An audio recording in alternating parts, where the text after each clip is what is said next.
সংবাদ সবাইকে স্বাগত জানাচ্ছি। আমি ফিরোজ তোহা। শুরুতেই সংবাদ শিরোনাম জানিয়ে দেব এই মুহূর্তে হাতে পাওয়া সর্বশেষ গুরুত্বপূর্ণ আপডেট আন্তর্জাতিক সংবাদ। শুরুতেই থাকছে সৌদির 3টি তেল ট্যাংকারে হুতিদের হামলা।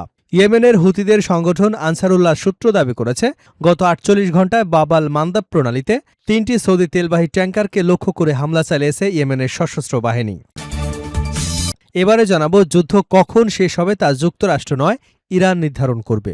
ইরানের পররাষ্ট্র মন্ত্রণালয়ের মুখপাত্র ইসমাইল বাঘাই বলেছেন, যুদ্ধ কিংবা শান্তির সময় কখন হবে সেটি নির্ধারণের অধিকার যুক্তরাষ্ট্রকে দেওয়া হবে না, বরং তা নির্ধারণ করবে ইরান। জানাবো, সবচেয়ে শক্তিশালী সমরাস্ত্র নিয়েও ইরান যুদ্ধের ফাঁদে আটকে গেছে Donald Trump. President Donald Trump সবসময় নিজের অপ্রত্যাশিত, হঠাৎ এবং কঠোর সিদ্ধান্ত নেওয়ার ক্ষমতাকে গর্ব করেন। তিনি এই ক্ষমতাকে রাজনৈতিক কৌশল হিসেবে তুলে ধরেছেন, কিন্তু ইরানের বিরুদ্ধে তার এই কৌশল হিতে বিপরীত হয়েছে। ইরান যুদ্ধের হঠকারে এই সিদ্ধান্ত তাকে এখন কুরে কুরে খাচ্ছে। তিনি এক কঠিন ফাঁদে আটকে গেছেন, না পারছেন যুদ্ধ করতে, না পারছেন এই যুদ্ধ থেকে বের হতে। এদিকে ট্রাম্পের সঙ্গে ইরান নিয়ে বৈঠক করতে যুক্তরাষ্ট্র সফরে নেতানিয়াহু। মার্কিন প্রেসিডেন্ট ডোনাল্ড ট্রাম্পের সঙ্গে গুরুত্বপূর্ণ বৈঠকে অংশ নিতে যুক্তরাষ্ট্রের রাজধানী ওয়াশিংটনের উদ্দেশ্যে রওনা করেছেন ইসরায়েলের প্রধানমন্ত্রী বেনিয়ামিন নেতানিয়াহু। এবারে থাকছে, নতুন করে হামলা হলে কঠোর জবাব দেবার অঙ্গীকার ইরানের। ভবিষ্যতে ফের হামলা হলে আরও কঠোর জবাব দেবার অঙ্গীকার করেছে ইরানি সেনাবাহিনী। এক বিবৃতিতে ইরানের সেনাবাহিনী জানায়, তারা আগের চেয়েও বেশি সতর্ক এবং শত্রুদের যে কোনো হুমকি এবং ষড়যন্ত্রের মোকাবেলা করতে প্রস্তুত। এবং সর্বশেষ জানাবো, পশ্চিমবঙ্গের 650 বছরের পুরনো মসজিদের প্রাঙ্গণে শিব পূজার আয়োজন। পশ্চিমবঙ্গের মালদা জেলার পান্ডুয়া এলাকার আদিনা মসজিদকে আদিনাথ মন্দির দাবি করায় বিষয়কে কেন্দ্র করে বিতর্ক তীব্র আকার ধারণ করেছে।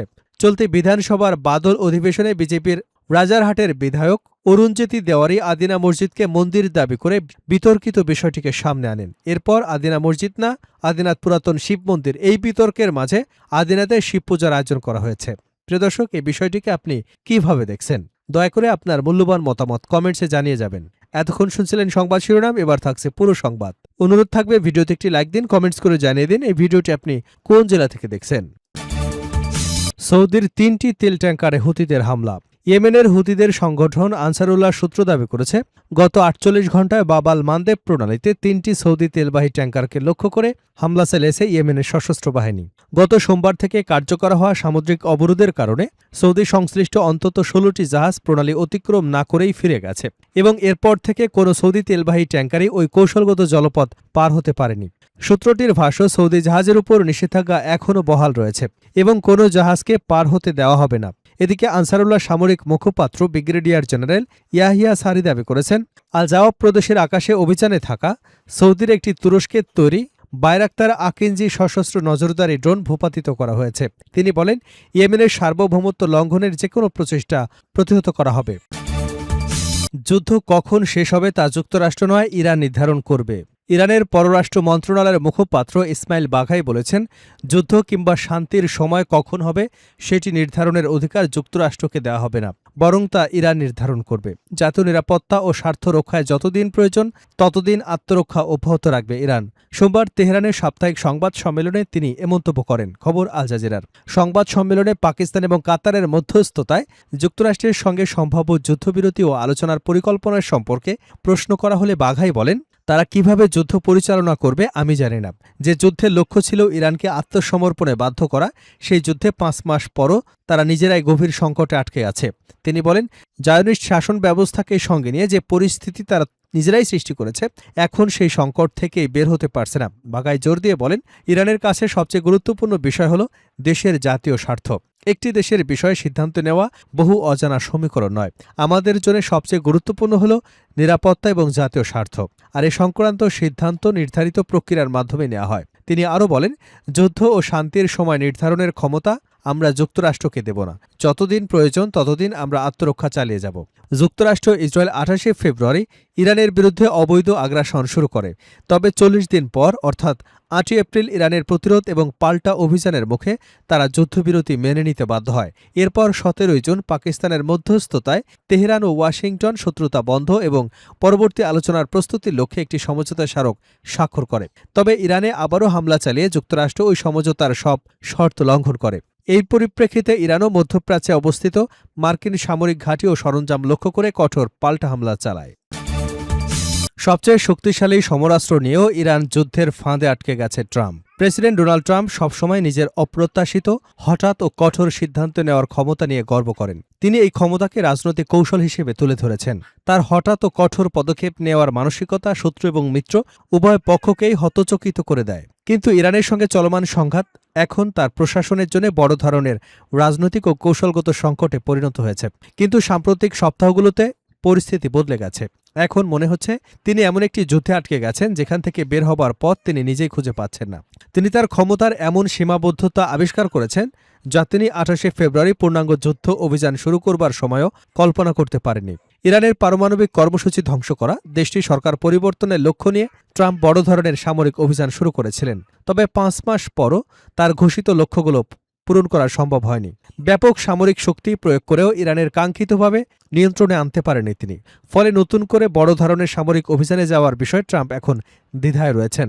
যুদ্ধের কারণে আন্তর্জাতিক জ্বালানি বাজারে অস্থিরতা তৈরি হয়েছে। তেলের দাম নিয়ন্ত্রণে ব্যর্থ হয়েছে যুক্তরাষ্ট্র। আর হরমুজ প্রণালী সহ গুরুত্বপূর্ণ নৌপথে জাহাজ চলাচল ব্যাহত হয়েছে। একই সঙ্গে যুক্তরাষ্ট্র সামরিক সক্ষমতা নিয়েও উদ্বেগ তৈরি হয়েছে। দীর্ঘদিনের হামলা, পাল্টা হামলার কারণে ক্ষেপণাস্ত্র প্রতিরোধ ব্যবস্থার মজুত কমে গেছে। ট্রাম্প প্রশাসনের অভ্যন্তরে যুদ্ধের ভবিষ্যৎ নিয়ে মতবিরোধ দেখা দিয়েছে। একদিকে প্রেসিডেন্ট ইরানের পারমাণবিক কর্মসূচি বন্ধ করার কথা বলছেন, অন্যদিকে তার রাজনৈতিক মিত্রদের একটি অংশ দ্রুত সংঘাত শেষ করার পক্ষে অবস্থান নিয়েছেন। সম্প্রতি সৌদি আরবের সঙ্গে যুক্তরাষ্ট্রের বেসামরিক পারমাণবিক সহযোগিতা চুক্তি এবং কানাডার সঙ্গে বাণিজ্য সম্পর্কেও ট্রাম্পের আকস্মিক সিদ্ধান্ত বিভ্রান্তি তৈরি করেছে।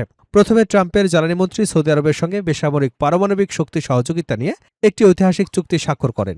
১৮ মাস ধরে আলোচনার পর হওয়া এই চুক্তিকে ট্রাম্প ২৪ ঘণ্টার মধ্যে প্রশ্নবিদ্ধ করেন। তিনি ঘোষণা দেন, সৌদি আরব যদি আব্রাহাম আরকর্ডসে যোগ না দেয় এবং ইসরায়েলকে স্বীকৃতি না দেয় তাহলে চুক্তিটি কার্যকর হবে না। মধ্যপ্রাচ্য বিষয়ে অভিজ্ঞ সাবেক মার্কিন কূটনৈতিক অ্যারন ডেভিড মিলার বলেন, ট্রাম্প আবারও সৌদিদের বিচ্ছিন্ন করেছেন, বেনিয়ামিন নেতানিয়াহুকে খুশি করেছেন। তিনি কানাডার সঙ্গে $৪.৫ বিলিয়ন গার্ডি হাউ আন্তর্জাতিক সেতু প্রকল্পের মূল চুক্তিও বাতিল ঘোষণা করেছেন। দীর্ঘ আলোচনার পর হওয়া কিছু চুক্তি তিনি হঠাৎ পরিবর্তন বা বাতিলের হুমকি দেওয়ায় মিত্র দেশগুলোর মধ্যে উদ্বেগ বেড়েছে। দেশের অভ্যন্তরীণ রাজনীতিতেও ট্রাম্পের ক্ষোভ এবং হতাশার প্রভাব পড়ছে। রিপাবলিকানরা ক্যাপিটালে একটি বড় আবাসন বিল স্বাক্ষর অনুষ্ঠানের আয়োজন করেছিল, যা ছিল বিরল দ্বিদলীয় সমঝোতার ফল এবং হোয়াইট হাউসও একে স্বাগত জানিয়েছিল। কিন্তু শেষ মুহূর্তে ট্রাম্প এতে স্বাক্ষর করতে অস্বীকৃতি জানান। ওয়াশিংটন পোস্ট এবং ইপসোসের জরিপ অনুযায়ী ইরান যুদ্ধ পরিচালনার বিষয়ে ট্রাম্পের ভূমিকার প্রতি মাত্র ২৯% মার্কিন জনগণের সমর্থন রয়েছে। গত সপ্তাহে প্রতিনিধি পরিষদের স্পিকার মাইক জনসন বলেন, আমাদের এটি শেষ করতে হবে। ট্রাম্পের সবচেয়ে ঘনিষ্ঠ সমর্থকদের মধ্যেও এখন যুদ্ধ শেষ করবার দাবি বাড়ছে। কিন্তু প্রেসিডেন্টের হাতে ঘোষিত লক্ষ্য অর্জনের স্পষ্ট কোনো পথ নেই।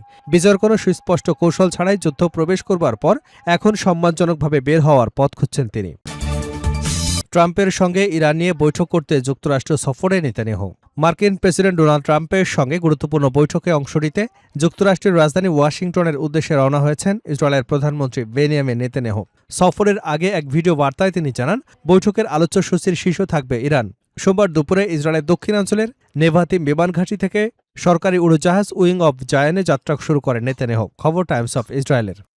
নেতানিয়াহুর কার্যালয়ের তথ্য অনুযায়ী তার উড়োজাহাজটি স্থানীয় সময় দুপুর ১টার কিছু আগে আকাশে উড্ডয়ন করে। যদিও সকাল ১১টায় যাত্রা শুরুর কথা ছিল, শেষ পর্যন্ত তা প্রায় ২ ঘণ্টা বিলম্বিত হয়। বিলম্বের কারণ সম্পর্কে কোনো ব্যাখ্যা দেয়নি প্রধানমন্ত্রীর কার্যালয়। এবারে সফরে আরও একটি বিষয় নজর কেড়েছে। সাধারণত বিন গুরিয়ন আন্তর্জাতিক বিমানবন্দর থেকে বিদেশ সফরে গেলেও এবার তিনি নেভাতিম বিমান ঘাঁটি থেকে যাত্রা করেন। কেন এমন সিদ্ধান্ত নেওয়া হয়েছে সে বিষয়ে কোনো মন্তব্য করেনি ইসরায়েলি সরকার। এছাড়া রাষ্ট্রীয় বিমান উইং অব জায়ানে এবার কোনো সাংবাদিকদের সঙ্গে নেওয়া হয়নি। জানা গেছে, ওয়াশিংটনে পৌঁছে মঙ্গলবার মার্কিন প্রেসিডেন্ট ডোনাল্ড ট্রাম্পের সঙ্গে বৈঠকে বসবেন নেতানিয়াহু। সফরের আগে এক ভিডিও বার্তায় তিনি জানান, বৈঠকের আলোচ্যসূচির শীর্ষে থাকবে ইরান। নেতানিয়াহু আরও বলেন, এই জটিল সময় দৃঢ়তা প্রজ্ঞা দুটোই প্রয়োজন। আমাদের আলোচনার কেন্দ্রবিন্দুতে থাকবে ইরান। একই সঙ্গে ইসরায়েলের নিরাপত্তা নিশ্চিত করবার পাশাপাশি শান্তির পরিধি আরও সম্প্রসারণের বিষয়ে আলোচনা হবে। তিনি আরও বলেন, আমি এটি স্পষ্ট লক্ষ্য নিয়ে এই সফরে যাচ্ছি, ইসরায়েলের রাষ্ট্রের নিরাপত্তা, শক্তি, ভবিষ্যৎ নিশ্চিত করা।